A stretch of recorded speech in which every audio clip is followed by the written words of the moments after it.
이는 성령으로 잉태하사 동정녀 마리아에게 나시고 본디오 빌라도에게 고난을 받으사 십자가에 못 박혀 죽으시고 장사한 지 사흘 만에 죽은 가운데서 다시 살아나시며 하늘에 오르사 전능하신 하나님 우편에 앉아 계시다가 저리로서 산자와 죽은 자를 심판하러 오시리라.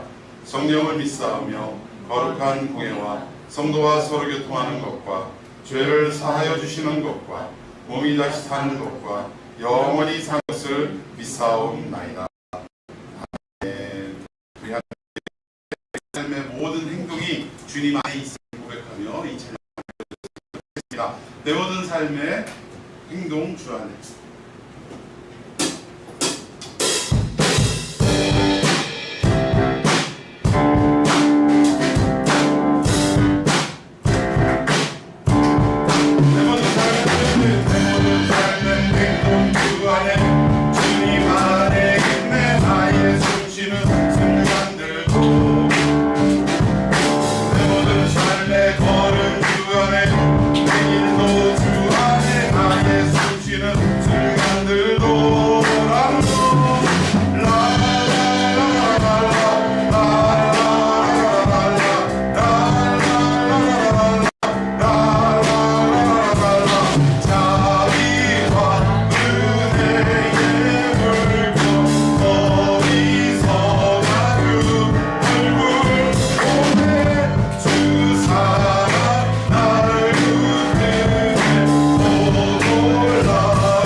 주님과 함께 이 길을 걸어가기를 소망하면서 찬송가 191장 함께 힘차게 찬양하겠습니다.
충만하게 부어지기를 사모하면서 힘차게 이 찬양합시다. 내 안에 부어주소서.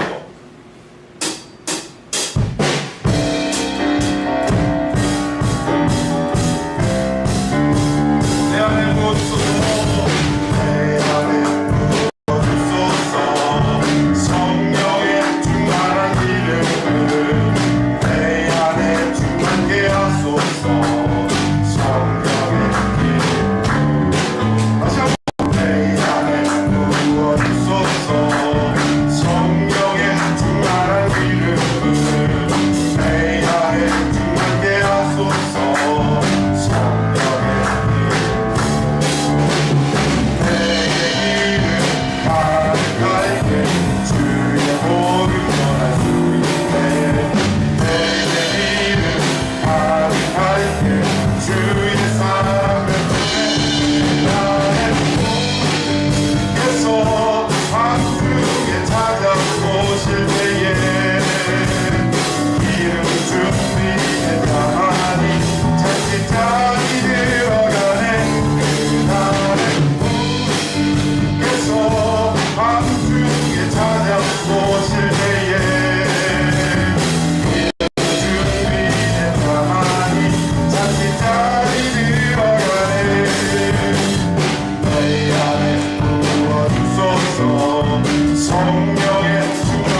거친 길과 같이 험난한 길이라 할지라도 주님께서 우리와 함께 하시고 주님께서 그 능력의 팔로 우리를 붙잡아 주실 때 우리의 가는 길 은혜로 걸어가게 될 것을 우리가 믿고 기대하면서 이 시간 예배를 위해 또 우리의 삶을 위해 기도하며 나아갔으면 좋겠습니다.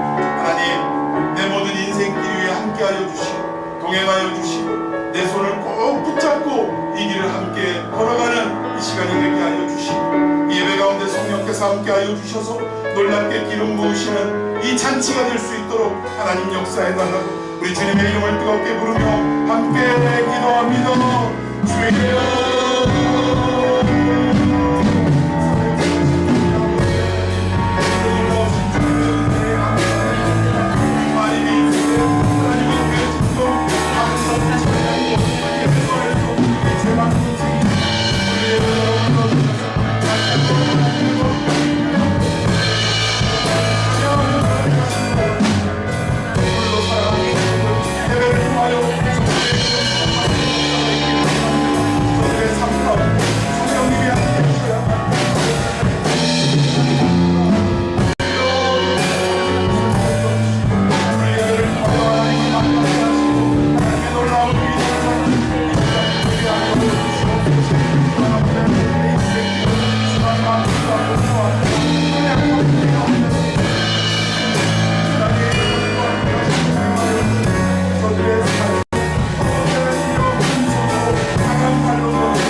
지금도 우리 안에 살아 역사하시는 아버지 하나님, 오늘도 하나님을 아버지라 부를 수 있는 자격으로 나가여 주시고 하나님을 예배하는 자로 부름받게 하여 주신 것 감사를 드립니다.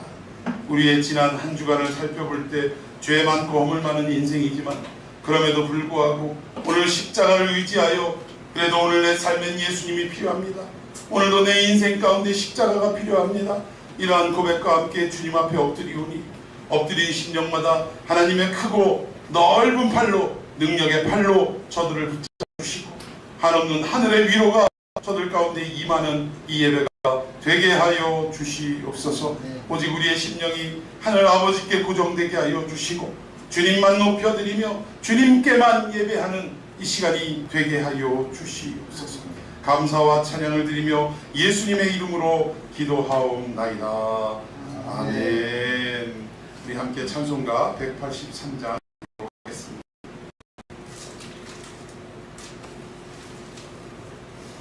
우리 은혜의 단미로 부어달라는 마음으로 찬양을 드리겠습니다.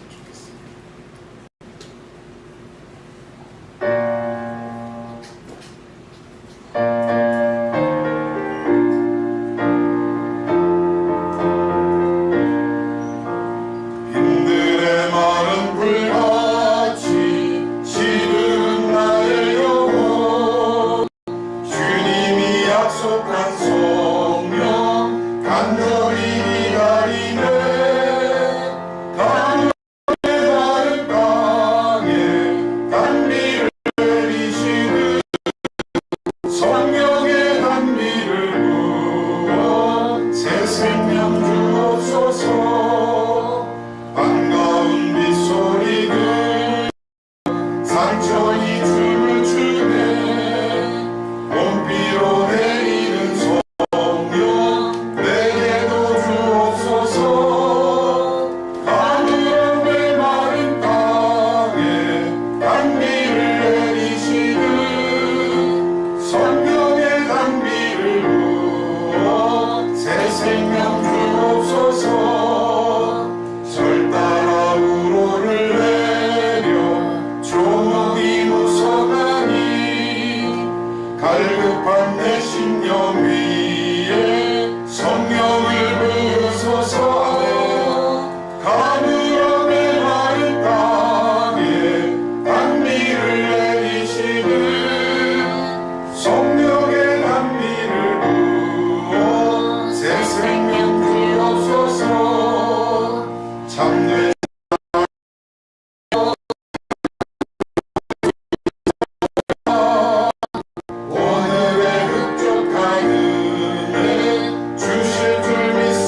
우리의 기쁨과 사랑의 근원이 되시는 하나님 아버지, 주님의 날 겸손한 마음으로 주님 앞에 모여 주님의 임재를 구하며 나아갑니다.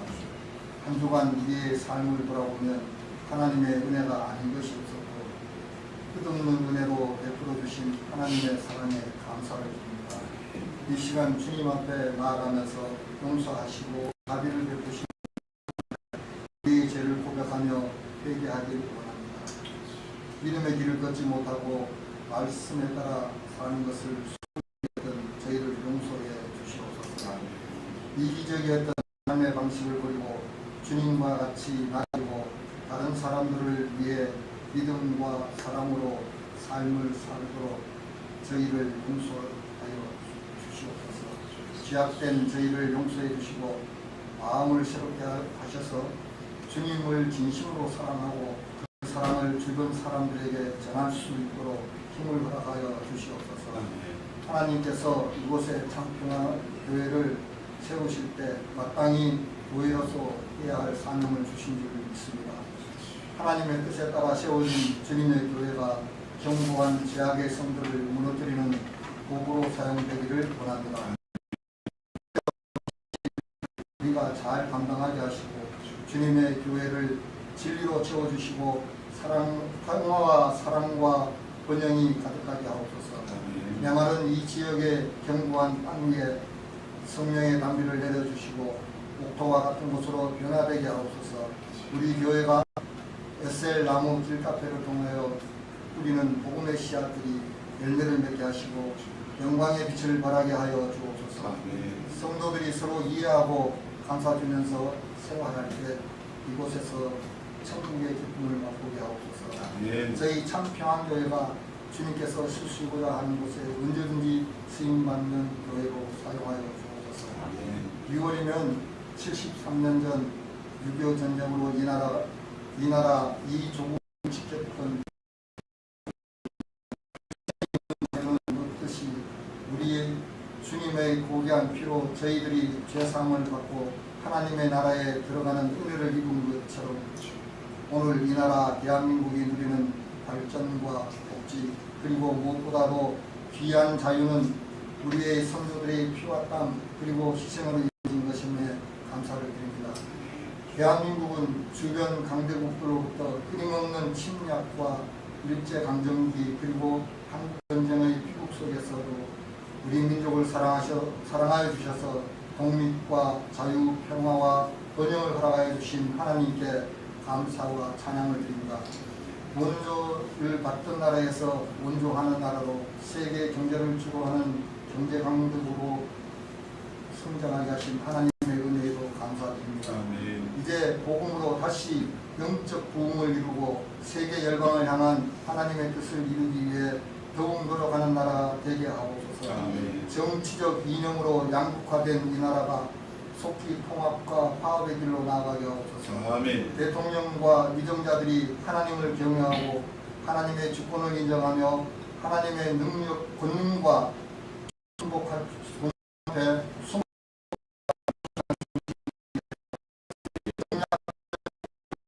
국민들의 눈과 귀를 가리고 통제하며 군림하는 것이 투명한 국정 운영을 통해 국민들의 소리에 귀 기울이며 국민들을 위해 진실한 봉사와 헌신을 하는 일이 되게 하옵소서. 이 시간 말씀 선포하실 담임 목사님 영육간 더욱 강건케 하시고 성령의 능력을 부어주셔서 선포되는 말씀이 능력과 권세의 말씀이 되게 하여 주시옵소서. 말씀을 듣는 우리의 마음 그릇을 정결하게 씻어 눈과 같이 희게 하시고 말씀을 받을 만한 그릇이 되게 하시어 말씀을 통해 저희들에게 세상을 이길 힘을 주실 줄 믿사오며 예수님의 이름으로 기도합니다. 아멘.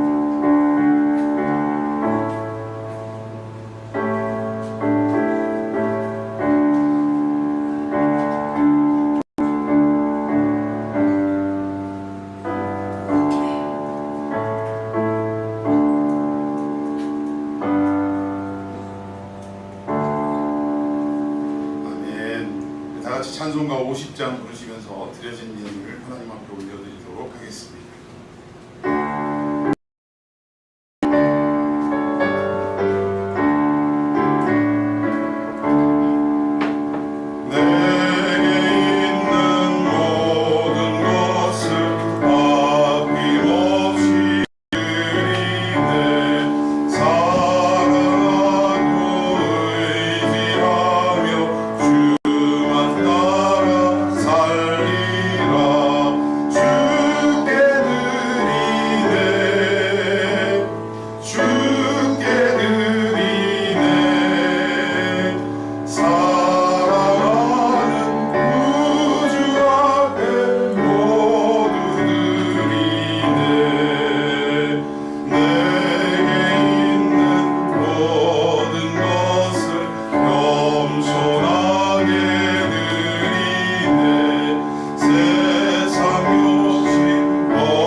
놀라우신 은혜로 우리와 함께 하시고 오늘 이 자리에도 하나님을 향한 감사의 마음을 잊지 않고 이렇게 주 앞에 올려드리게 하여 주신 것 감사를 드립니다.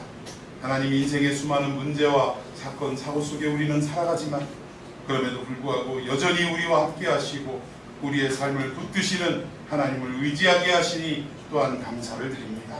사랑하는 권속들, 지난 한 주간의 모든 삶을 주님 앞에 감사하고 감격하며 영광 올려드리는 마음으로 이렇게 예물을 올려드리오니 하나님 예물을 기쁨으로 받아주시고 놀라우신 하나님의 은혜와 축복이 저들의 삶 가운데, 신앙 가운데 넘치고 부어지는 역사가 있게 하여 주옵소서. 하나님 앞에 10분의 1 권은준 형제 올려드렸습니다. 아버지 은혜 가운데 또 이렇게 제대와 함께 직장을 허락하여 주시고 또 열심으로 일을 할 수 있도록 터전을 만들어 주시니 감사를 드립니다. 무엇보다도 청년의 때에 하나님께 저가 아버지 하나님 반석 위에 서 있는 귀한 믿음의 사람 되게 하시고 직장에서도 예수 그리스도의 사람임을 잊지 않고 주변 모든 사람들에게 선한 복음의 영향력을 끼치는 자 되게 하여 주시옵시며 저를 통하여 많은 사람들이 예수의 품으로 인도되는 귀한 선교사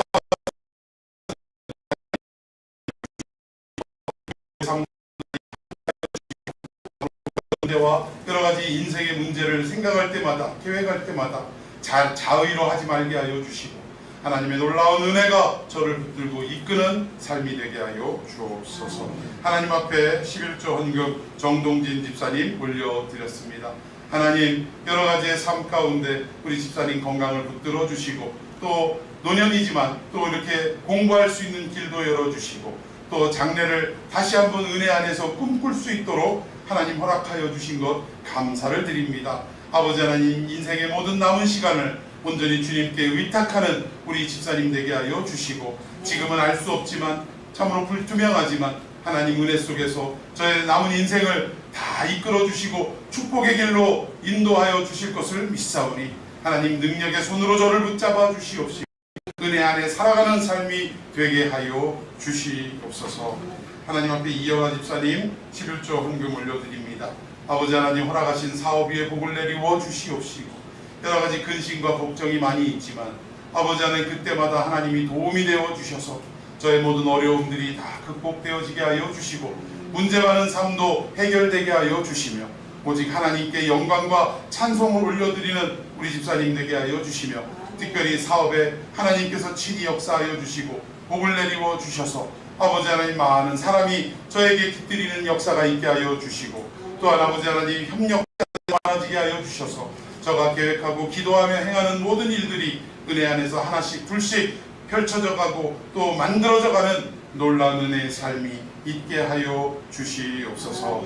하나님 앞에 감사의 예물 올려드립니다. 주의 성령으로 참평한 교회가 부흥케 하옵소서. 권기현 주마리아 올려드렸습니다. 아버지 하나님 또한 갑작스레 또 딸이 여러 가지로 몸이 불편하고 연약하여 또 어젯밤에 갑자기 서울에 올라간 우리 주은정 집사님 감사의 예물을 올리오니 아버지 하나님이여 감사할 수 없는 그 상황 속에서도 감사하는 그 마음을 헤아려 주시어서 놀랍게 은혜로 덮어 주시옵시고 특별히 육신이 연약해진 우리 둘째 딸 다운 자매 위에 함께하여 주셔서 속히 강건해지게 하여 주시옵시고 무엇보다도 저의 화한 마음이 예수 그리스도의 사랑으로 채워지는 놀라운 시간 되게 하여 주시옵시며 이제는 인생의 남은 시간을 하나님께 온전히 맡기고 두 손 들고 나아오는 놀라운 변화의 시간 또 개종의 시간이 될 수 있도록 축복하여 주시옵소서. 하나님 앞에 주일 헌금을 드린 손길들이 있습니다. 일일이 헤아려 주시옵소서. 저들의 삶 가운데 필요한 것이 무엇입니까?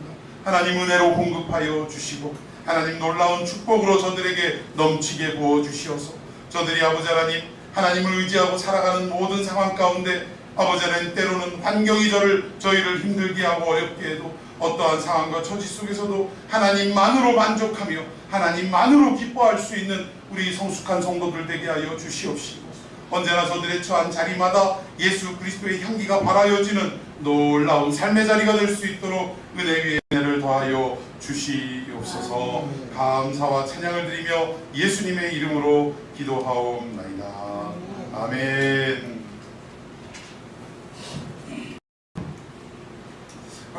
광고 말씀드리겠습니다. 오늘 주일 예배 오신 여러분들 진심으로 환영하고 축복합니다.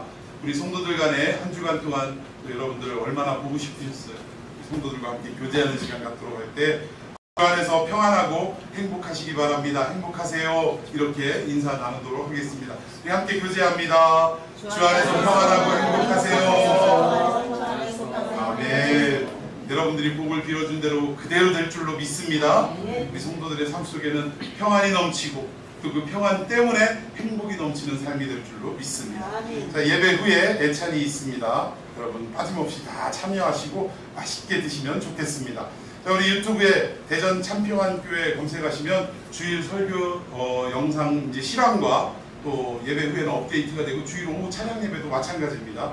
이제 가급적이면 대전 참평안 TV 이거를 좀 없애려고 해요. 없애고 대전 참평안 교회 하나로 수요 예배까지 실시간과 함께 올려드리는 걸 지금 계획을 하고 있는데 여러분 하여튼 뭐 되는 대로 뭐 문제가 생기면 또 광고로 여러분들에게 알려드리도록 하겠습니다. 자, 우리 교회 부흥을 위해서 계속적으로 기도하십시다. 장로님도 세워줄 수 있도록 기도하시고 우리 세례교인 25인 이상 또 등록되기를 또 중직자들 세워지기를 또 우리 각 기관 활성화되기를 기도해 주시기를 바랍니다.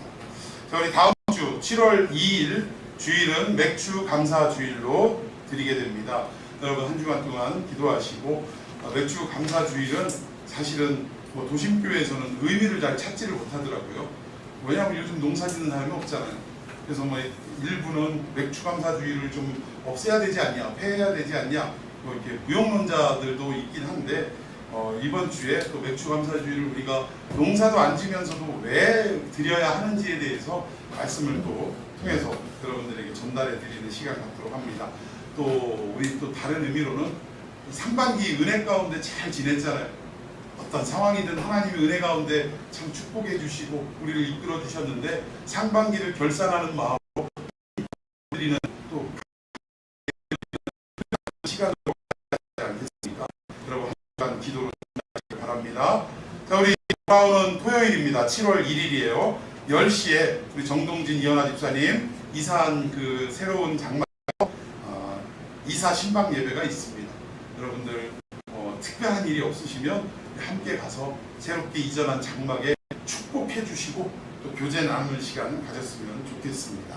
토요일 10시입니다. 오전 10시예요. 여러분 꼭 기억하시기를 바랍니다. 제가 그 새로 이사 갔는데 동 호수를 제가 몰라가지고 기록을 못했는데 은혜 아파트 몇 동 몇 호죠? 101동 304호. 101동 304호입니다. 여러분들 물론 이제 교회에서 같이 또 금산에서 정원현 목사님까지 9시까지 교회로 오시기로 했어요. 그래서 한 차 타고 가기로 했으니까 여러분 거기에 같이 가셔도 좋고 함께 가셔도 좋고 따로 101동 304호 예, 거기로 찾아오셔도 좋겠습니다. 10시에 예배가 시작되니까 뭐 조금 일찍 오시는 게 좋겠습니다. 자, 여러분 참고하시고요. 자, 우리 에셀나무 길카페 돌아오는 금요일까지만 우리가 섬기고 그리고 무더위가 진행되는 7월과 8월에는 잠시 중단을 하려고 합니다. 뭐 흔한 말로 방학을 좀 하려고 합니다. 또 보니까 벌써부터 왔다 갔다 하시는 분들이 현저히 줄어들었어요. 행인들이 많이 줄어들고 어제 그저께죠. 그저께 준비해가지고 나눠드리는데 60개 준비해서 나갔는데 40개도 못 드렸어요. 너무 사람들이 없어가지고 그래서 7월 8월은 우리 성도님들 덥기도 하고 그래서 좀 방학을 하는 게 좋겠다 생각이 됐습니다. 자, 마지막 우리 찬양 사역을 감당할 지체들 보내달라고 여러분 기도해 주시기를 바랍니다. 보컬과 리더와 또 악기팀들 보내주셔서 정말 여기에서 뜨거운 은혜의 찬양이 울려 퍼질 수 있도록 기도해 주시기를 바랍니다. 자, 우리 추가 광고 없으면 말씀 보도록 하겠습니다. 오늘 함께 나눌 말씀 에베소서 5절에서 21절까지의 말씀입니다. 에베소서 15절에서 21절까지의 말씀입니다.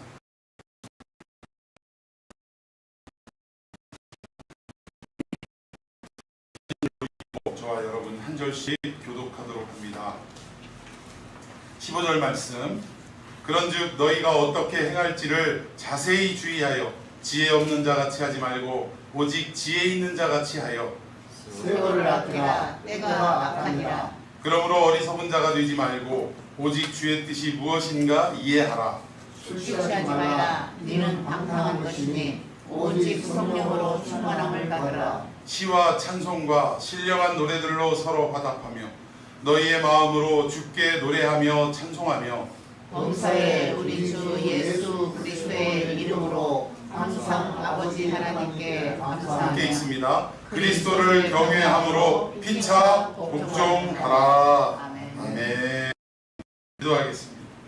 하나님, 에베소서 4장 이후로부터 우리에게 하나님의 자녀와 하늘의 상속권을 이어받을 자로 신분이 바뀌었음을 말씀해 주시고, 이제 우리의 신분이 바뀌었다면 이 땅에서 과연 하나님의 자녀답게 어떻게 살아가야 할 것인지를 낱낱이 설명해 주시니 우리 그리스도인들이 하나님의 나라의 유업을 이을 상속자들이 이 땅에서 과연 어떠한 모습으로 살아가야 할지 자세히 말씀하여 주시오니 우리의 눈을 열게 하여 주시고 귀가 열리게 하여 주셔서 이 말씀을 잘 보고 듣고 잘 배워 우리의 삶 속에 실천하고 살아내는 놀라운 은혜의 삶이 되게 하여 주시옵소서. 불초한 종의 성대위에 함께 하여 주시고 참으로 아버지 하나님, 성도들이 듣기 거북한 소리가 나가지 아니하도록 하나님 역사하여 주시옵소서. 예수님의 이름으로 기도하옵나이다. 아멘. 자, 오늘 여러분들과 함께 읽은 에베소 5장 15절에서 21절까지의 말씀을 통해 제목을 이렇게 정해봤습니다.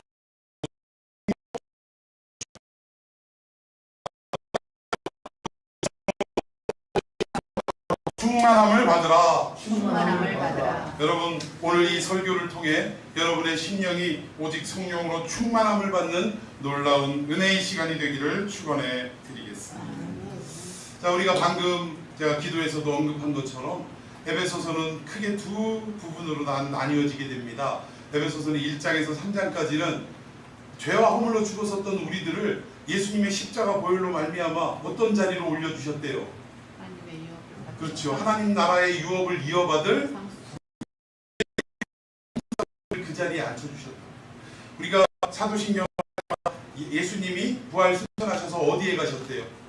하나님 보좌 우편. 이 우편이라는 말은 왼쪽 오른쪽 이런 개념보다 하나님의 모든 권한과 권리를 이양받는 것을 뜻합니다. 왜 우리 흔히 있잖아요. 아무개 오른팔 얘기하는 건 진짜 오른팔이라 그런 게 아니라 오른쪽이라 그런 게 아니라 이 사람과 다름없는 분신과 같은 존재다, 이런 의미로 우리가 사용하듯이 하나님 보좌 우편이라는 것은 하나님의 모든 나라의 권리, 이것을 상속받는 자리를 의미한다. 이 하나님 보좌 우편에 예수님만 앉아 계신 게 아니라 그 자리에 누구도 함께 앉혀주셨다고요. 오늘 저와 여러분도 함께 앉혀주시는 줄 믿습니다. 그러니까 우리의 신분은 뭘로 바뀌었냐? 하나님의 자녀로 바뀐 거예요. 유업을 이을 자녀로 바뀌게 됐다는 것입니다. 적어도 우리가 신분이 바뀌었다면 우리의 실력도 바뀌어야 되는데 우리의 삶을 볼 때 우리의 실력은 여전히 옛사람의 모습을 그대로 간직하고 있다. 그래서 4장 이후로 마지막 6장까지 너희들이 진정 하늘나라의 유업을 이은 자라면, 상속자라면 이 땅에서 어떻게 살아가야 할지를 지금 계속해서 바울은 강조하고 있는 거예요. 특히 에베소 교회, 에베소서니까 에베소 성도들을 통해 보내는 편지 속에 에베소의 상황이 어떻다고 그랬죠? 그 에베소에는 무슨 신전이 있다고 그랬어요? 아데미 신전이 있다. 그리고 그 아데미 신전 안에서 예배드리는 행위는 온갖 추악하고 난잡하고 더러운 음행의 역사가 있었다라는 거예요. 그런데 이것이 종교적 행위이기 때문에 그들은 음행의 죄를 지으면서 그것이 죄인지조차 인식하지 못하고 살아가는데, 그러한 에베소 교인들에게, 에베소 성도들에게 바울은 이것이 죄임을 낱낱이 드러내고 너희들은 음행을 어떻게 하라? 버리라! 이렇게 권고했다.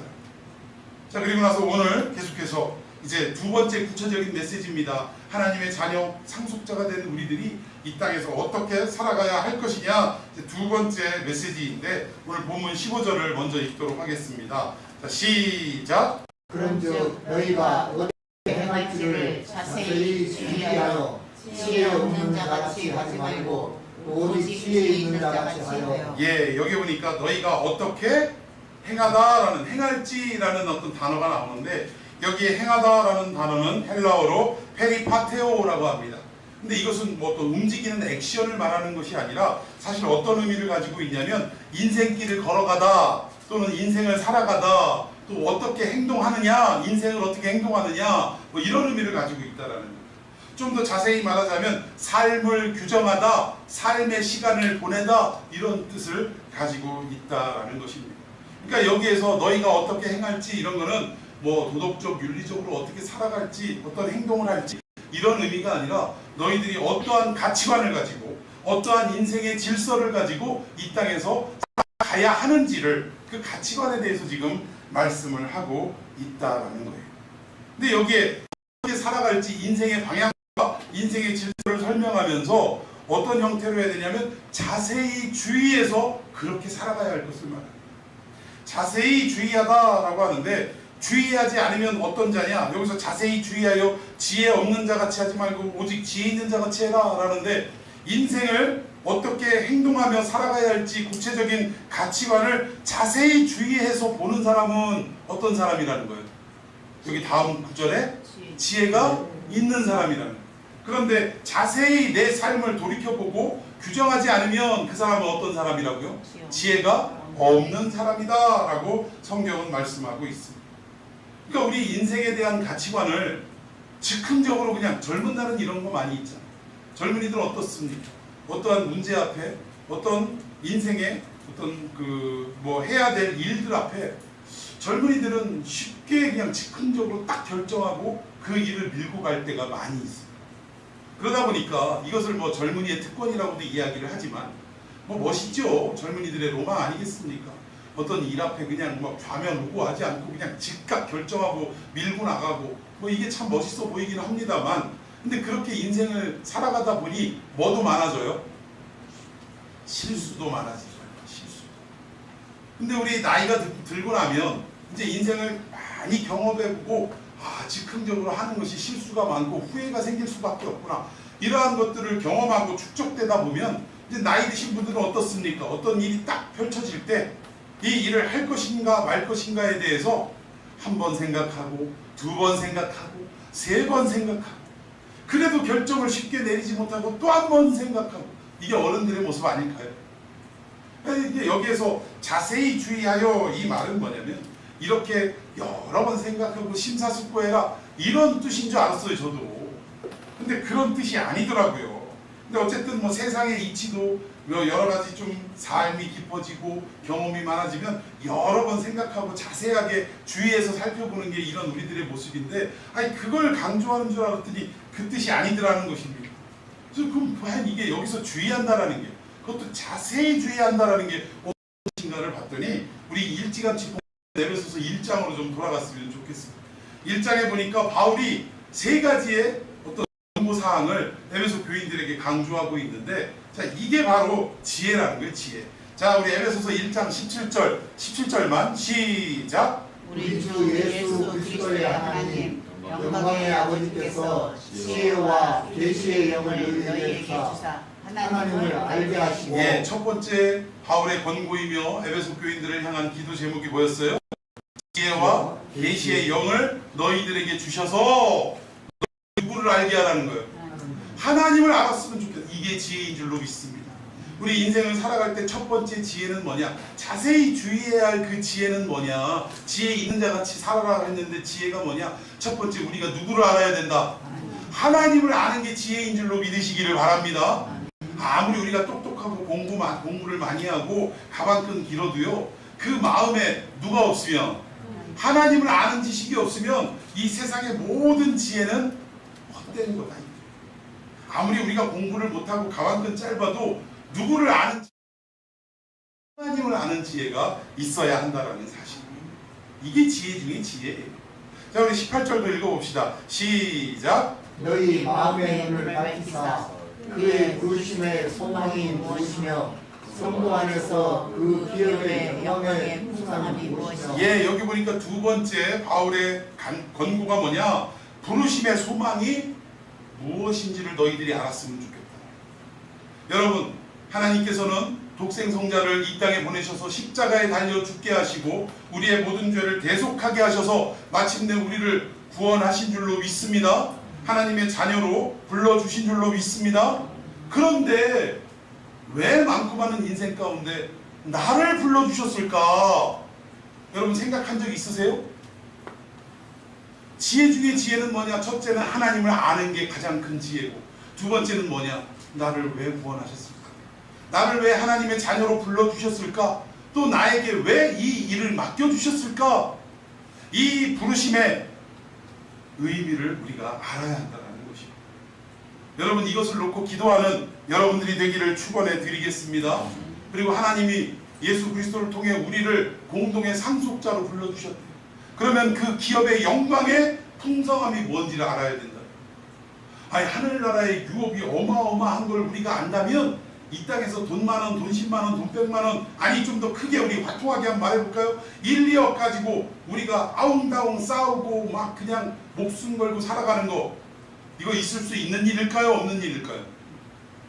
여러분 어떤 사업하시는 분이요, 사람들은 믿음이 좋고 열심으로 봉사하고 헌신해서 아유 저분이야 돈도 많이 벌고 사업도 빵빵하게 잘 나가고 이러니까 시간도 남고 여유도 있으니까 교회에서 이렇게 잘 섬기는 거겠지 하고 그분의 섬김을 어떠한 이유로 돌리냐면 경제적인 여유와 마음의 여유로 돌려버렸어요. 근데 어느 날 그분의 사업이 하루아침에 쫄딱 망했어요. 망해도 그렇게 망할 수가 없어. 집 한 채도 못 건지고 그 의리의리한 집에 살던 이분이요, 세상에 그 서울의 마지막 남은 산동네 그 정말 그 막 힘들게 올라가고 바람 불면 그냥 황소바람 들어오는 그런 판자촌 집으로 이사가고 말았다. 그래서 사람들은요 그분의 소식을 듣고 교회 성도들은 궁금해했어요. 저분이 과연 교회를 나올까 안 나올까. 육신적으로 얼마나 체면도 깎이고 창피하고 그리고 그 앞에서 교회에서 열심히 일한다고 막 앞서서 행했는데 이제는 그것이 경제적인 여유와 어떤 마음의 여유 때문에 이 일을 했다라고 우리는 생각했었는데 마음을 와서 저분이 과연 어떻게 행동할까를 주의 깊게 살펴보기 시작했다라는 거예요. 근데 여러분 그분이 어떻게 했을 것 같아요? 교회에 나와서 어떻게 했을 것 같아요? 사업이 잘 나갈 때와 똑같이 여전히 아침 일찍 나와서 주일 아침 일찍 나와서 주차공을 들고 주차 봉사를 하고 안내를 서고 또 교회에 험한 일이 있으면 다 가서 그 일을 감당하고 오는 성도들 만면한 웃음을 띠고 환한 미소를 지으면서 어서 오시라고 환하게 인사하는 변함없는 모습을 갖고 있다. 그제서야 그 교회 성도들이 깨달았대요. 저분이 이렇게 신앙생활하는 것은 돈의 힘이 아니었구나. 저분이 이렇게 신앙생활하고 기뻐할 수 있고 섬길 수 있었던 것은 마음의 여유 때문이 아니었구나. 그럼 무엇 때문이었어요? 하나님께서 부르심의 소명을 저가 분명하게 알았고 또 비록 이 땅에서는 어렵고 힘들게 살아가지만 하늘나라에 나에겐 뭐가 있다? 유업이 있다. 상속이 있다. 많은 분들은 이걸 뭐라고 해요? 상급이라고 해요. 상급 그러는데 엄밀히 따지면 상급이라는 개념보다 하늘나라의 유업을 이어받을 상속권이 내게 있다. 그 가치를 깨달았으니 이 땅에서 그렇게 잘 살다가 하루아침에 폭삭 망했음에도 불구하고 여전히 그분의 얼굴에는 뭐가 가득했더라? 미소가 가득했더라. 섬김의 사역이 그대로 진행되고 있더라. 여러분 누구와 똑같냐면 스데반 집사님 복음을 증거하다가 세상에 바울을 위시해서 수많은 유대인들이 와가지고 뭘 집어던졌어요? 돌덩이를 집어던졌어요. 여러분 돌 던졌다고 하니까 무슨 그 수족관 안에 있는 이런 뭐죠 그거? 둥글둥글한 조약돌 같은 거 이런 거 던졌을 것 같아요? 그거 던져도 아픈데 안 그래요. 주먹대기만한 돌을 가지고 그냥 막 삐죽삐죽한 거 들고 와서 사정없이 미움을 담아서 던진 거예요. 근데 그때 머리가 터지고 또 어떻게 됐겠어요? 상상해 보세요. 막 눈알도 터져 나오고 그런데도 불구하고 그 육신적 고통이 가득한데도 스데반 집사님은 어디를 바라봤더라? 하늘을 우러러 바라보며 그 얼굴에 뭐가 가득했어요? 웃음이 가득했다. 그리고 예수님과 똑같이 뭐라고 기도했어요? 주여 저들이 행동하는 것은 알지 못해서 저러는 것이니 용서해라. 왜 그렇습니까? 육신적으로 처한 이 상황보다 어디에 지금 가치를 붙들고 살아가기 때문에 그래요? 하늘나라의 상속권자로서의 가치를 붙들고 살아가니까 이 땅에서 어려운 일 만나도 웃을 수 있는 것이고 고난의 시간이 지나와도 찬송하며 걸어갈 수 있다. 여러분 진짜 지혜는 뭐냐? 두 번째, 부르심의 소망이 무엇인지 아는 것이 그것이 중요하다. 그리고 하늘나라의 그 유업을 물려받을 우리들의 그 유업의 가치가 얼마나 큰 것인지를 알고 사는 것이 바로 두 번째 지혜의 길로 있습니다. 자, 우리 19절 세 번째 지혜는 무엇인가 봅시다. 시작. 그의 힘의 위력으로 역사하심을 따라 믿는 우리에게 베푸신 능력의 지극히 크심이 어떠한 것을 너희로 알게 하시기를 구하노라. 아멘. 세 번째는 쉽게 얘기하면 19절은 뭐예요? 하나님의 뭐를 알았으면 좋겠다는 거예요. 힘의 위력이라고 하니까 하나님 알통? 그런 의미보다 뭐예요? 하나님의 전능하심을 얘기합니다. 우리가 믿는 하나님, 우리의 아버지가 되시는 하나님은 능치 못할 일이 없는 전능하신 하나님이라는 것을 어떻게 해라? 알아라! 그 얘기예요. 이게 뭐다? 지혜다. 지혜 세 가지. 첫 번째, 누구를 아는 것? 하나님을 아는 것. 두 번째, 부르심에 소망이 있는 것. 그리고 마지막 세 번째, 하나님의 전능하심을 아는 것, 믿는 것. 여러분 이것이 우리 인생에게 있어서 가장 큰 지혜 중에 지혜인 줄로 믿으시기를 바랍니다. 자, 그렇다면 이 지혜가 어디에 담겨져 있냐 이거예요. 하나님을 알 수 있어야 되고 하나님의 부르심의 소망을 우리가 가지고 있어야 되고 마지막 하나님의 그 전능하심을 우리가 믿어야 되는데 이 세 가지의 지혜가 어디에 있습니까? 그렇죠. 날 사랑하심 어디에 쓰였네? 성경에 써있네. 믿습니까?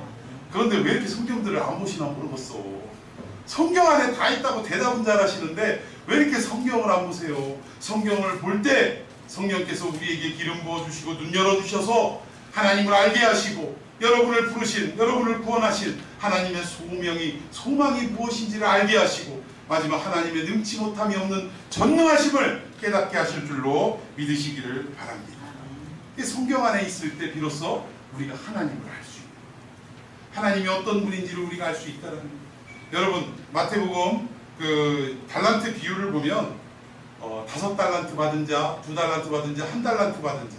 근데 우리는 자꾸 어디에 핵심을 두냐면 5달란트, 2달란트는 가서 어떻게 했어요? 장사를 해서 어떻게 했지요? 예, 갑절, 그 이문을 남겨도 갑절로 남겼어요. 그런데 1달란트 받은 자는 어떻게 했어요? 그것을 땅에다 묻어놓고 주인이 왔을 때 그대로 꺼내왔다. 그래서 우리는 어디에 초점을 둬요? 맡겨주신 일에 우리는 열심히 일해서 어떻게 하라? 갑절로 여기에 초점을 두더라는 거예요.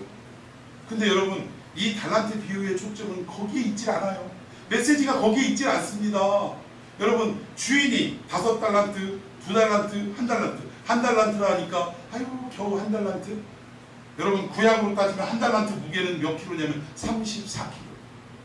신약에 넘어와서는 무게가 좀 줄어듭니다. 20.4킬로입니다. 그러면 금으로 1달란트면 한 30kg, 신약으로 따지면 20kg. 1kg에 지금 얼마인 줄 아세요? 얼마 돼요 1kg가? 지금 어마어마하게 비싼 걸로 제가 아는데 거의 뭐 1억 가까이 가지 않아요? 8천 얼마 막 1억 뭐 이렇게 가잖아요. 그러면 계산하기 쉽게 1억 원이라고 합시다. 그러면 20kg면 1억 곱하기 20 하면 얼마요? 1달란트 받은 자가 20억 받은 자의 오늘날 시세로 얘기하면 적게 받은 게 아닙니다. 그리고 주인께서 어떻게 하라고 그랬다고요? 뭘 하라고 명령했다고요? 장사하라고. 그런데 2달란트, 5달란트는 즉시 가서 장사했대. 즉시 가서. 1달란트는 땅에 파묻었고. 그럼 이건 남겼냐 안 남겼냐의 문제가 아니라 즉시 갔다라는 건 결국 이 두 종은 어떠한 마음이었냐면 평상시에 우리가 섬기는 주인의 성품이, 주인의 인간성이, 주인의 여러 가지의 인생의 그 가치관이 어떤 분인가를 알았다는 얘기예요, 몰랐다는 얘기예요? 알았으니까 즉시 가서 한 거예요. 아, 우리 주인은 이런 분이야. 그래서 주인의 뜻대로 즉시 갈 수 있었다는 거죠. 여러분 중요한 건 결국 평상시에 2달란트 받은 자, 5달란트 받은 자는 주인이 어떤 분인지를 잘 알고 있었다는 거예요. 그런데 1달란트 받은 자는 주인하고 그렇게 같이 살고 주인이 주시는 밥을 그렇게도 많이 먹었는데도 불구하고 내 주인이 어떠한 성품을 가지고 내 주인이 살아가는 가치관이 어떤지를 알았다는 얘기예요? 몰랐다는 얘기예요? 몰랐다는 얘기예요. 전혀 알지 못했다는 거예요. 여러분 오늘날 교회를 다니고 하나님 백성이라고 크리스찬이라고 똑같이 신앙생활하지만 어떤 분들은 평상시에 성경을 통해 설교를 통해 성경 공부를 통해 여러 가지의 채널을 통해 누구를 잘 알아요?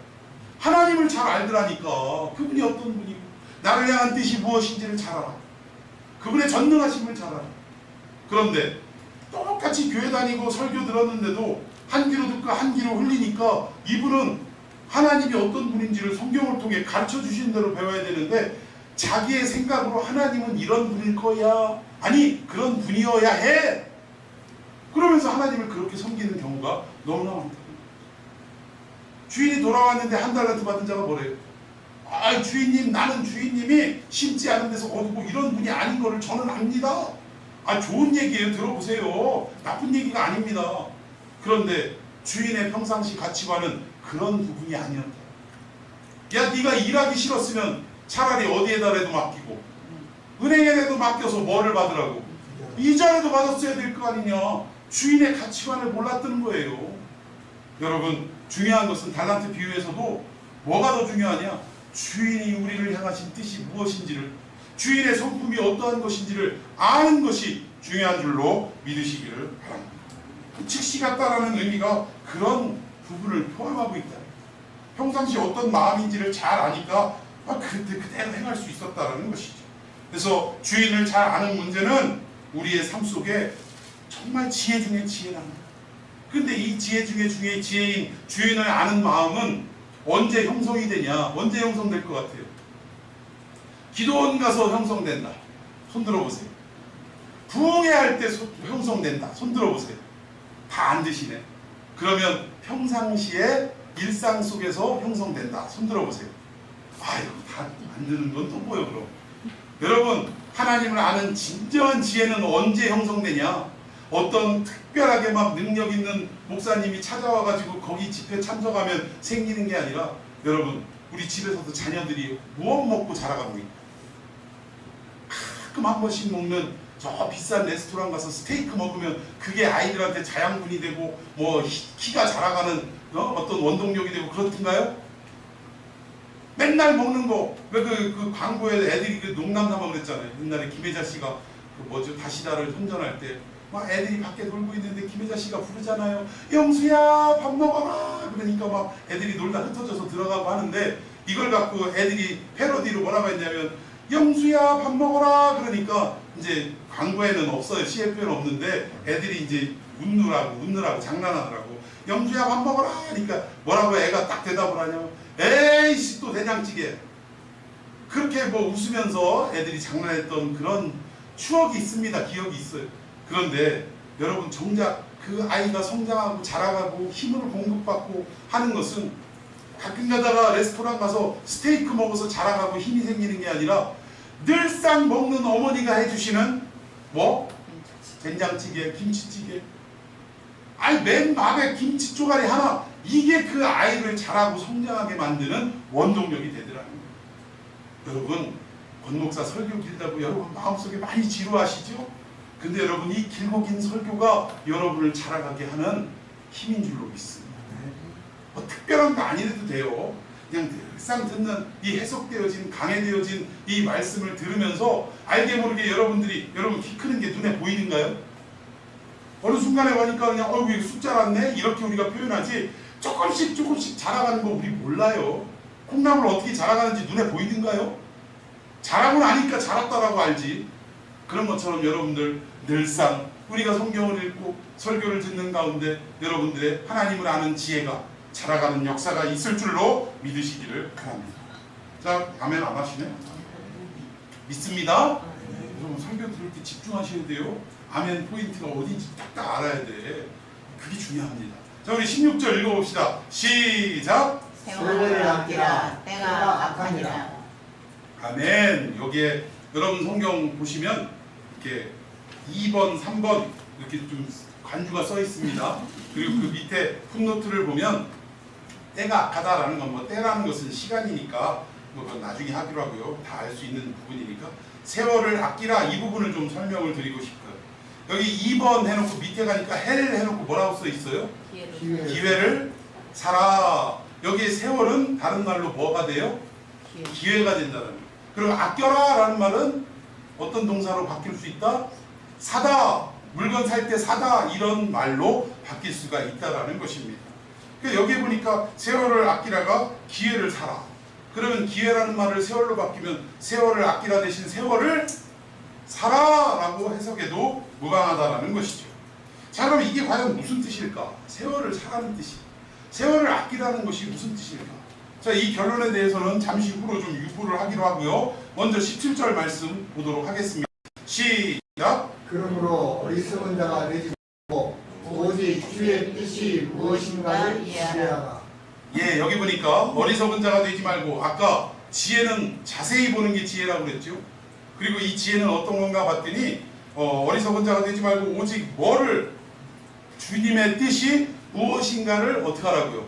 이해하라고, 깨달으라고. 그러니까 나를 향한 주님의 뜻이 무엇인지를 깨달으라는 거예요. 이게 뭐다? 지혜다. 주님의 뜻은 곧 지혜이고, 또 주님의 뜻은 어떤 거냐? 아까 말씀드렸잖아요. 하나님을 아는 것이 지혜이고, 에베소서 1장 17절에 19절 말씀을 근거해서 두 번째는 부르심의 소망이 무엇인지 아는 것이 지혜이고, 마지막 세 번째, 하나님의 전능하심이 얼마나 위대한 것인가, 엄청난 것인가를 우리가 아는 것이 지혜라. 이 말씀을 드렸습니다. 자, 그렇다면 이걸 모르면 하나님도 모르고 하나님이 나를 부르신 소망도 모르고 하나님의 전능하심도 몰라서 내 주먹이나 믿어라 라고 하는 사람들은 뭐가 없는 사람이다? 지혜가 없는 사람이다. 자, 그런데 이 지혜, 하나님의 뜻인 동시에 좀 전에 설명드렸던데 뭐라고요? 이 지혜는 어떤 거였다고요? 하나님을 아는 것이 지혜. 자, 우리 여러분들이 잘 아시는 열처녀 비유로 한번 잠깐 언급해 봅시다. 열처녀 비유 가운데 신랑이 더디우니까, 사실은 신랑이 더디우는 거예요? 아니면 기다림이 길어지니까 그렇게 느껴진 거예요? 신랑은 그냥 제 시간에 오는 게 맞아요. 그런데 기다려도 안 오니까 이 신부들 입장에서 더디 오는 것으로 느껴질 뿐이라는 거예요. 여러분, 우리 주님의 재림의 때는 하나님이 정하신 그때 올 줄로 믿습니다. 더디 오시지 않아요. 근데 우리가 그때가 언젠지를 모르다 보니까 아유, 왜 이렇게 안 오시나 하고 어떻게 느껴지는 거예요? 더디 오는 걸로 느껴질 뿐이라는 거예요.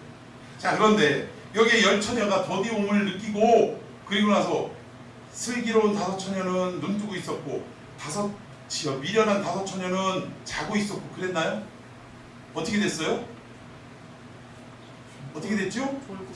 열 처녀가 다 졸고 잤다라는 거예요. 가끔 옛날 부흥사 목사님들은 다섯 처녀는 깨어 있었고 다섯 처녀는 자고 있었다고 막 강조하면서 막 깨어 있으라고 막 우리한테 막 박달을 하고, 진짜 예전에 제가 다녔던 그 교회에 부흥회가 있었는데 다들 은혜 받았죠.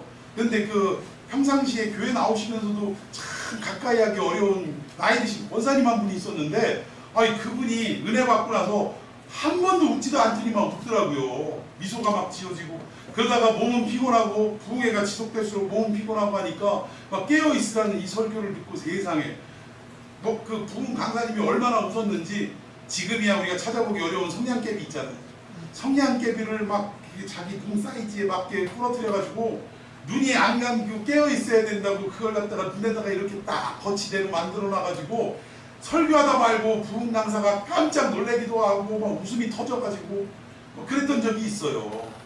근데 이 열처녀가 다 자고 다 졸았다라고 할 때 결국 문제는 뭐예요? 조느냐 깨어있느냐, 이게 문제가 아니라는 거예요. 아니라는 거.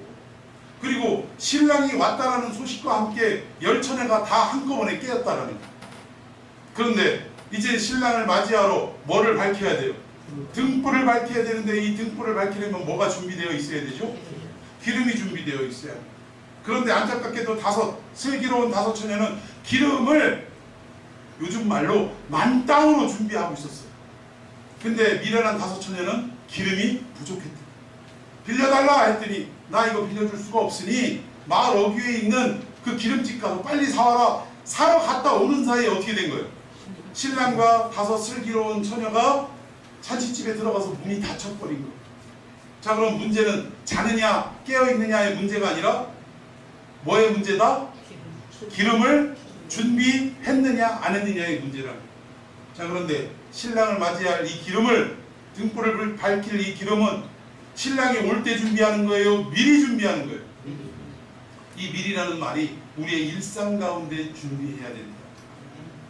매일같이 예배드리는 이 상황 가운데 여러분들이 말씀을 듣고 깨닫고 하는 것이, 마음에 새겨가는 것이 무엇을 준비하는 시간이다? 기름을 준비하는 시간. 여러분, 하나님 말씀은 어떻게 깨달을 수 있냐? 흔히 기름을 성령으로 표현하는데, 이 성령이 깨닫게 하셔야 예수님에 대해서 우리가 알 수 있는 거예요. 우리가 공부 많이 했다고 깨달아지는 게 아니더라는 거죠. 그렇게 공부 많이 한 도올 김용옥 씨, 그분이 무슨 사복음서 가운데 뭐를 강해한답시고 하는데 들어줄 수가 없더라고. 그 똑똑한 사람도 하나님이 눈 열어 보여주시지 않으면 이 계시의 세계를 온전히 알 수가 없다라는 거죠. 그러니까 결국은 기름은 언제 준비하냐? 평상시에 말씀을 들음으로 우리가 준비해 나가야 한다라는 것입니다. 그러니까 우리는 아무리 우리의 처해진 상황이 힘들고 어렵고 또 코로나를 지나면서 얼마나 우리가 교회가 핍박을 받았습니까? 이러한 상황임에도 우리는 굽히지 아니하고 끝까지 뭐를 준비해야 된다? 말씀을 준비해야 되는 거예요. 기름을 준비해야 되는 거예요. 여러분, 노아가 저 산꼭대기에 올라가서 배를 짓는데요. 여러분, 이 말이 아무렇지도 않게 들리면 여러분 성경을 좀 주의 있게 안 읽는다는 얘기예요. 배를 지으려면 어디 가서 지어야 돼요? 바다나 강 위에서 지어야지 되죠. 근데 어디에서 배를 지었다고요? 산 위에서 배를 지었다고요. 그러니 그것도 기간이 무려 100년 가까이를 지었어요. 그러니까 배 짓기 시작할 때 어린애가 이미 나이가 몇 살이 된 거죠? 100살 가까이 된 거예요. 그러니까 100살 가까이 된 인생의 경험이 많은 이 사람은 노아를 바라보면서 뭐라고 얘기했죠? 저 양반은 참 미쳐도 어떻게 저렇게 미칠 수가 있어. 근데 노아는 세상 사람들의 손가락질과 상관없이 여전히 뭐를 준비하는 삶을 사는 거예요? 기름을 준비하는 삶을 사는 거예요. 하나님 말씀을 듣고 그 말씀에 순종하고 방주를 짓는 삶을 끝까지 살아갔다. 여러분, 오늘 이 시대에 우리가 일상 속에서 말씀을 듣고 설교를 듣고 해나가는 것이 무엇이냐? 방주를 짓는, 기름을 준비하는 과정이라는 사실입니다. 이 하나님의 지혜가 우리 가운데 있을 때 비로소 대세의 물결에 떠내려가지 않고, 노아 때 홍수가 들이닥치지만 홍수에 쓸려가지 않고 어떻게 됐어요? 방주는 둥둥둥둥 떠서 하나님이 인도하시는 대로 그 방주가 그렇게 운행하고 다녔다라는 거죠. 그리고 결국 구원은 누구 많이 받았죠? 방주에 탄 노아의 8 식구만 구원을 받게 되었다라는 것입니다. 여러분, 삶이 힘들어도 여러분 꾸준히 방주 지으시기를 바랍니다. 꾸준히 기름을 준비하시기를 바랍니다. 이게 중요한 거예요, 이게. 자, 우리 17절 다시 볼까요? 17절 시작. 그러므로 어리석은 자가 되지 말고 오직 주의 뜻이 무엇인가 이해하라. 예, 하나님 말씀이 어떠한 것인지를 이해해 나가야 돼요. 자, 그리고 19절과 20절입니다. 시작. 찬송과 신령한 노래들로 서로 화답하며 너희의 마음으로 주께 노래하며 찬송하며. 예, 20절. 범사에 우리 주 예수 그리스도의 이름으로 항상 아버지 하나님께 감사하며. 아멘. 자, 여기에 우리가 이 땅의 주의 뜻, 즉 지혜를 알아가는 것을 매일같이 일상에서 우리가 설교를 통해 성경 읽는 것을 통해 깨달아야 한다라고 말씀을 드렸는데, 여러분, 그렇게 살아가는 사람들은 어떠한 모습이냐? 19절 보니까 뭐 하는 삶이에요? 찬송하는 삶. 그리고 20절에는 감사하며 사는 삶이라는 거예요. 하나님을 알아가는 자는, 지혜가 충만한 자는 그의 입술에서 항상 뭐가 터져 나온다? 찬송이 터져 나오고, 그리고 감사가 터져 나온다라는 사실이죠. 근데 여기에 찬송하다라는 이 단어를 볼 때 무엇과도 동의어냐면 감사하다라는 말과 동의어예요. 그러니까 성경에서 우리나라 말로는 어떨 때는 찬송하다라고 해석이 되지만 히브리어로는 똑같은 단어인데 어떨 때는 감사하다라고 해석을 할 뿐이라는 거예요. 이 두 단어는 어떻다? 같은 단어를 쓰고 있다. 야다라는 같은 단어를 쓰고 있다라는 거죠. 자, 그런데 여기에 찬송하면 뭐 혼자도 찬송할 수 있겠죠. 저도 혼자 찬송합니다. 그런데 우리가 혼자 찬송하는 것보다 더욱더 은혜를 받고 힘이 넘치는 삶은 언제냐? 함께 모여서 찬송하는 거예요. 왜? 찬송할 때 하나님의 은혜가 임하더라는 거예요. 우리가 지난 한 주간 동안 인생 가운데 힘들고 어렵고 위로받지 않으면 견딜 수 없는 아픔을 가지고 이 자리에 나와서 하나님을 찬양하는 거예요. 예배 앞전에 우리 하나님을 찬양하잖아요. 근데 그 찬양할 때 어느 순간인가 하나님 그 고백하는 가사가 내 마음과 너무나 똑같은 거예요. 그래서 나도 모르게 때로는 기쁨이 넘쳐 박수를 치고, 때로는 나도 모르게 신앙의 고백이 이루어지면서 눈물이 흘려지고, 또 두 손을 높이 들고 내 인생을 맡겨드리는 고백의 역사가 이루어지더라는 것이죠. 그런데 혼자 찬송할 때보다 함께 찬송할 때 누군가가 그렇게 은혜가 찬송 가운데 임하는 것을 옆에서 보고 있으면 나도 덩달아 어떻게 돼요? 그 은혜가 미치더라는 거죠. 나도 같이 옆 사람이 그 은혜 속에 눈물을 흘리고 두 손 들고 막 두 눈을 감고 찬양하는 모습을 볼 때 나도 같이 맞아, 나도 내 인생에 개입하셨던 하나님의 은혜가 떠올려지고 기억되어지고, 그러면서 하나님 앞에 두 손 들고 같이 어우러지고 은혜의 도가니로 바뀌게 되는 것입니다. 주변 사람이 오히려 내 신앙의 격려가 되고 능력이 되는 것을 우리가 볼 수 있더라고요. 여러분 아멘이십니까? 그래서 우리가 모여서 찬양하는 게 얼마나 중요한지 모르더라는 거예요. 자, 그리고 이 찬양이란 말이 뭘로도 해석된다고요? 감사라고도 해석이 되는데, 그러니까 하나님께 찬양하라 라는 말은 다르게 해석하면 하나님께 감사하라 라는 말로도 해석이 가능하다는 거예요. 근데 찬양하라 라는 말과 감사하라 라는 말은 이상하게도 공통적으로 이 말은 어때요? 부탁형으로 돼 있습니까? 명령어로 돼 있습니까? 항상 명령어로 돼 있다라는 거예요. 우리가 찬양했으면 좋겠습니다, 이런 말이 아니라 찬양하라, 감사 좀 하는 게 어떨까요? 이게 아니라 감사하라 라고 명령어로 되어 있다라는 것입니다. 그러면 이 명령이라는 것은 해도 되고 안 해도 되는 게 아니라, 선택사항이 아니라 어떻게 해야 돼요? 반드시 해야 되는 그러한 내용이 명령형이라는 거예요. 자, 그러면 우리가 어떠한 상황에서든지 찬송하고 감사해야 되는 것은 무엇을 전제하고 있냐? 우리의 상황이 고난과 아픔과 여러 가지의 고통 가운데 있다 할지라도 하나님을 향해 찬송과 감사는 어떡하라? 멈추지 마라라는 명령형의 의미가 여기 안에 들어있다라는 것입니다. 그러니까 결국은 찬양하라, 감사하라, 이것이 명령어로 되어 있다는 것은 우리의 삶이 뭐가 함께 같이 따라온다라는 이 전제를 갖고 있는 거죠. 고난과 아픔이 따라오는 것을 전제합니다. 여러분 기분 좋을 때 감사하는 것은 누구나 할 수 있는, 그럼에도 불구하고 명령형으로 했다는 것은 감사할 수 없는 상황이 찾아와도 어떡하라고?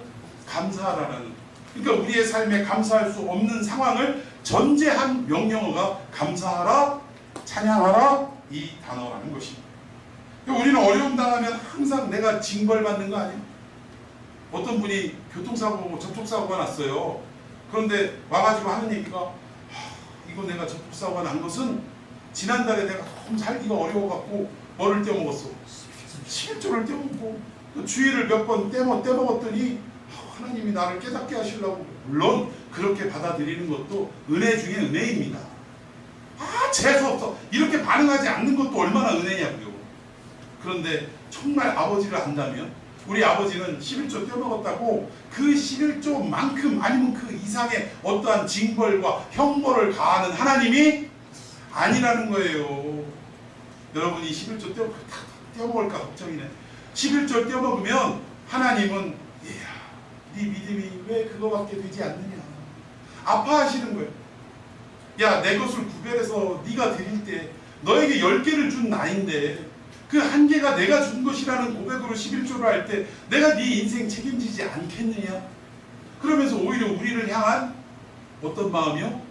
아파하시는 마음, 안타까워하시는 마음, 더 성장하기를 바라시는 마음, 이것이 하나님의 마음인 줄로 믿습니다. 근데 우리는요, 무슨 하나님이 저승사자, 무슨 뭐 염라대왕으로 생각해가지고 우리가 뭐 잘못하면 어떻게 이내 우리에게 다가오셔서 형벌을 내리시는 하나님으로 생각하시고, 이 얘기했다고 여러분들 또 머리에 자갈자갈 소리 나면서 떼어먹어도 괜찮아, 이렇게 하시면 안 돼요. 아시겠죠? 이렇게 행동하시는 분은 결국 수준이, 내 신앙 수준이 어느 수준이냐? 어린아이 수준이라는 거예요. 여러분 이런 내용을 잘 아시고 우리는 어려움을 당하면 꼭 징벌을 당한가라고 생각하는데 여러분 바울과 신라가 그렇게 아시아로 막 부흥이 되고 역사가 이루어져서 그쪽으로 나아가는데 성령께서 이걸 막으시더라는 거예요. 여러분 이해할 수 있겠어요? 10명, 아니 25명, 아니 50명, 500명, 1000명 막 불어나는데 권 목사야 너는 거기서 일하지 말고 저 다른 저쪽 옆 동네 변 가지고 새롭게 개척해라 라고 하면 제가 기도하는 가운데 그런 어떤 성령의 역사가 이루어지면 어떻게 반응하겠어요? 여러분 같으면 어떻게 하겠어요? 믿음 좋아 아멘 하고 가겠지 뭐. 근데 대부분 어떻게 해요? 아니야 이거 이럴 수가 없지, 이건 하나님 뜻이 아니야 이건. 그러면서 기도하다 그런 소리가 또 들리면 뭐라고 해요? 사탄아 물러가라, 나 샤렛 예수의 이름으로 명하노니 물러갈지, 뭐 아마 그럴 거예요. 근데 이게 누구의 역사라고요? 성령의 역사라고요. 거부하고 하다가 안 되니까 이제는 성령께서 마게도냐인이 저 멀리서 손짓하며 이리 오라 우리를 도우라 이런 어떤 환상을 보고 그제서야 바울은 이것이 마귀 사탄의 역사가 아니라 성령께서 우리를 그쪽으로 보내시는 뜻이구나 라는 걸 인정했다라고 성경은 말합니다. 그리고 나서 그 백길인데 하나님 마음이 얼마나 급했든지 며칠 만에 갔어요? 이틀 만에. 근데 말이 이틀이지 오늘 출발하면 그 다음날 도착했으니까 만으로 따지면 하루 만에 도착한 거야. 하루 만에. 하나님이 얼마나 급하셨으면. 근데 그렇게 해서 도착했는데 아니 웬 귀신 들린 여자가 쫓아다니면서 하나님의 종들아 보내신 걸 내가 안다 하면서 바울의 사역을 바울이 어떻게 했어요? 쫓아냈어요 귀신을. 그랬더니 그 대가로 많은 사람들이 교회를 세우고 막 이럴 줄 알았더니 그 귀신 들린 여자의 주인들이 와가지고 실컷 두드러 패고 감옥에다 가둬버렸어. 재판을 걸었어. 그리고 나서 눈탱이가 밤탱이가 된 바울과 신라가 감옥 안에 있을 때 어떻게 했어요? 찬송하며 기도했더라. 근데 찬송하며 기도할 때 이 주변에 감옥에 갇힌 사람들이 어떻게 했느냐? 소리를 어떻게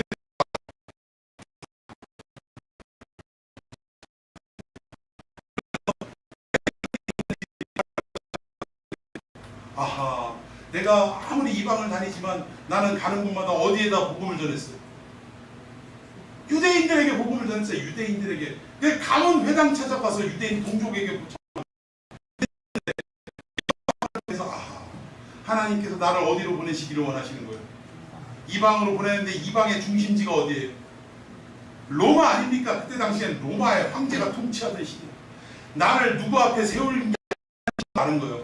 황제 앞에 세우는 걸 하나님 뜻이라는 걸 그제서야 깨닫고 거기서 처음부터 누가 두드러 맞고 막 찬송하고 그랬겠어요. 하나님 잘 나가는 나라 여기로 보내셨어요. 원망 불평하다가 이 뜻을 깨닫는 순간 뭐로 바뀌었다고요? 찬송과 기도로. 그 모든 과정을 죄수들이 듣더라. 그래서 옥터가 흔들리고 뭐 다 착고가 풀어지고 감옥문이 열려가지고 도망갔을 줄 알았는데 간수장이가 자살하려고 하는 그때 내가 여기 있으니 그리하지 말라. 그래서 어떻게 됐어요? 그 간수장부터 어떻게 했어요?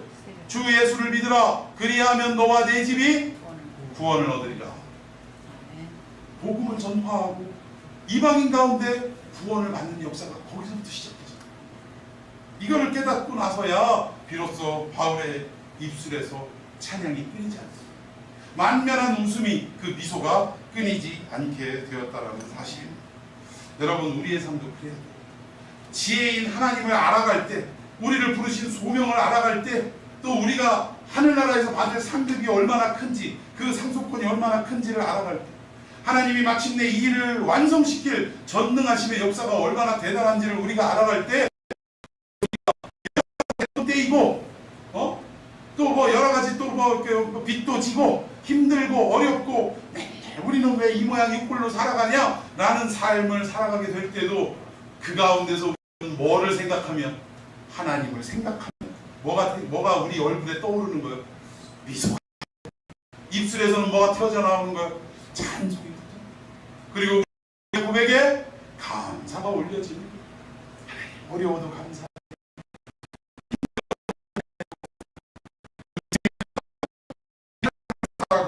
바울은 우리에게 얘기합니다. 자, 우리 마지막으로 8절 시작. 방탕한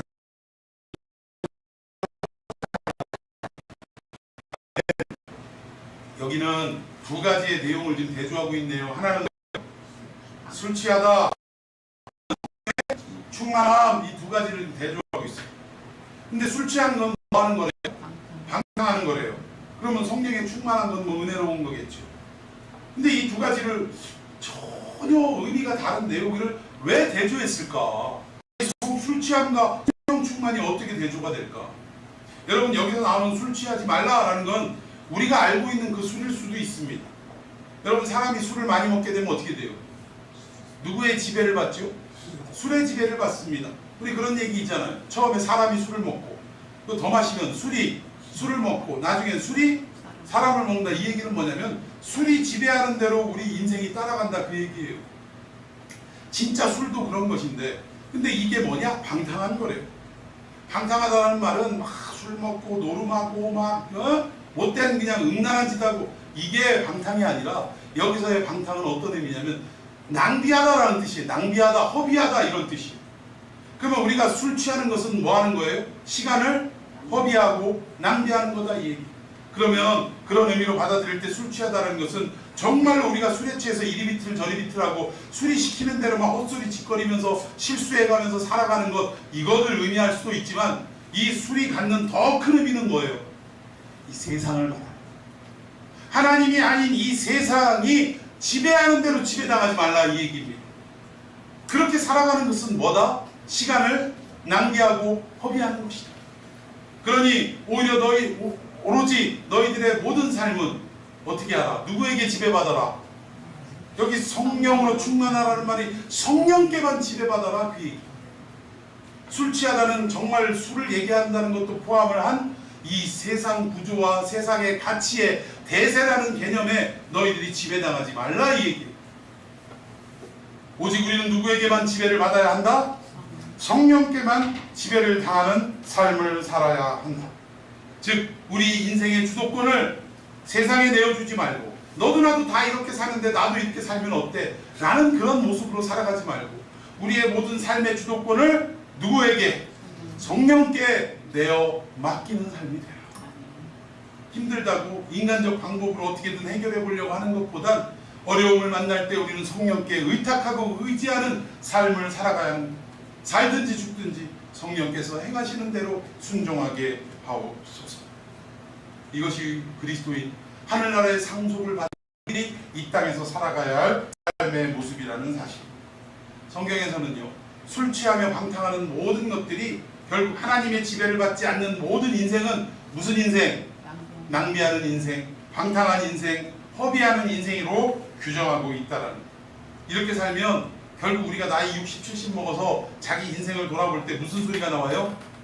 아휴, 내가 인생 헛살았네, 헛살았어. 여러분, 돌이킬 수도 없고, 이거 얼마나 가슴 아픈 탄식입니까?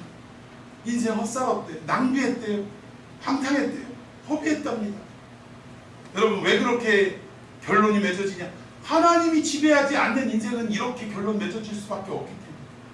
오늘 여러분과 저는 누가 지배하는 인생이 되어야 되냐? 성령께서 지배하는 인생이 될 때, 비로소 우리의 삶은 허비하고 낭비하고 방탕한 인생이 아니라 하나님께 영광을 올려드리는 인생이 될 줄로 믿으시기를 바랍니다. 여러분, 마지막으로 결론 내려봅시다.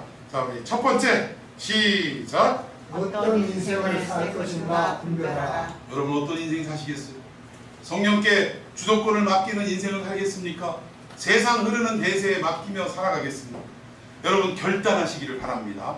자, 두 번째 시작. 그리스도 예수 안에서 영광의 찬송이 되는 것. 이걸 하나님의 지혜, 즉 하나님을 알아가는 지혜가 있을 때 우리의 형편이 어떠하든지 상관없이 뭐 하는 인생이 돼요?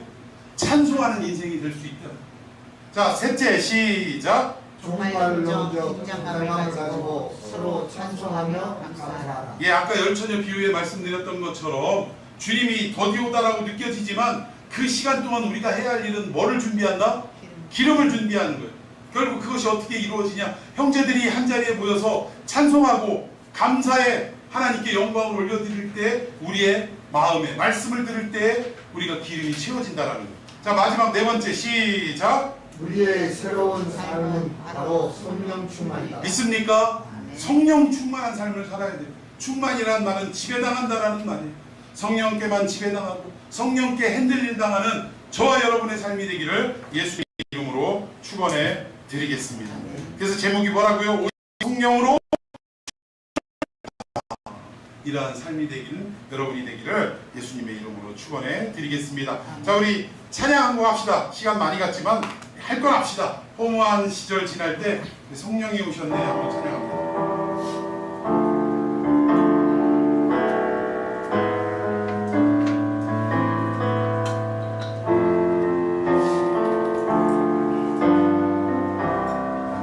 허무한 시절 지날 때, 허무한 시절 지날 때, 깊은 한숨 내쉴 때, 그런 분명 보시며 단식하는 분인데, 그와 같이 너희를 버려두지 않으리. 내가 너희와 영원히 함께하리라. 성령이 오셨네. 성령이 오셨네. 성령이 오셨네. 내 주에 보내신 성령이 오셨네. 우리 인생 가운데 친히 찾아오셔서 그 나라 꿈꾸게 하시네. 억눌린 자가 친자, 억눌린 자가 친자, 자유함이 없는 자, 피난처가 되시는 성령님 계시네. 주의 영이 계신 곳에 참 자유가 있다네. 영이신 성령이 손을 높이 들고 성령이 오셨네. 성령이 오셨네. 성령이 오셨네. 내 주에 보내신 성령이 오셨네. 우리 인생 친히 찾아오셔서 그 나라 꿈꾸게 하시네. 우리 시간 하십시다. 이 땅을 살아갈 때 우리가 지혜로운 자와 같이 살아가야 할텐데 그 지혜가 무엇인가? 하나님을 아는 것이며 우리를 부르신 그 소망을 아는 것이고 하나님의 전능하신 우리가 알아가는 것으로 믿습니다. 이 지혜로운 삶을 살아가되 이 땅에서 세상의 지배를 받는 자 되지 않게 해주시고 오직 성령께만 지배받는 우리 될 수 있게 해달라고 우리 주님의 이름을 뜨겁게 부르며 함께 기도합니다. 주여,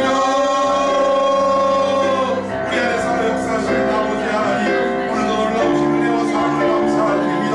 주님 다시 오시는 그날까지 우리는 기름을 준비하며 살아가야 할 그 기름이 바로 성령의 충만함이며 이 성령의 충만함은 바로 하나님을 알 때에 하나님이 우리를 부르신 소망을 가질 때에 또한 하나님의 전능하심을 우리가 알아갈 때에 아버지 하나님 비로소 생명을 보신 줄로 믿사오니 아버지 하나님 우리가 시간과 때마다 주시는 말씀 우리가 드리는 예배를 통하여 하나님의 말씀 또 기름을 쌓아가고 저장하는 삶을 살아가게 하시고 마지막 나팔과 함께 우리 신랑 되신 주님이 이 땅에 다시 오시는 그날 우리가 아버지 하나님 준비된 기름을 가지고 우리 신랑 되신 주님을 영접하는 놀라운 주인공들이 될 수 있도록 주여 은혜를 도와여 주시옵소서.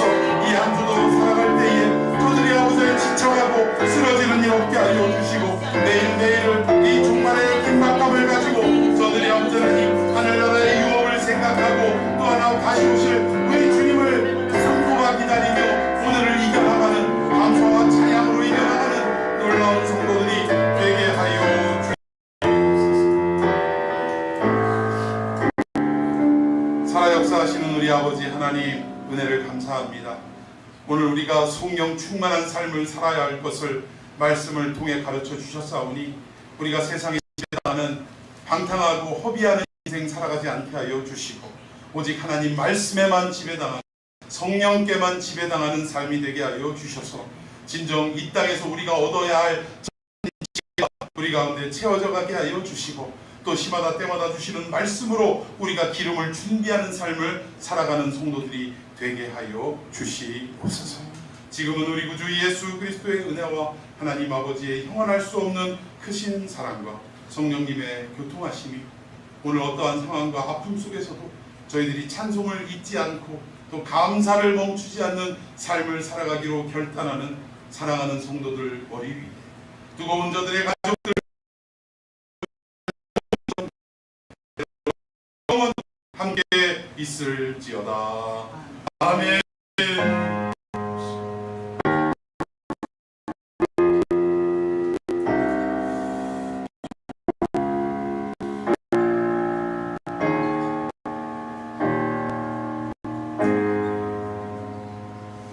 아멘. 우리 하나님께 박수 올려주십시오.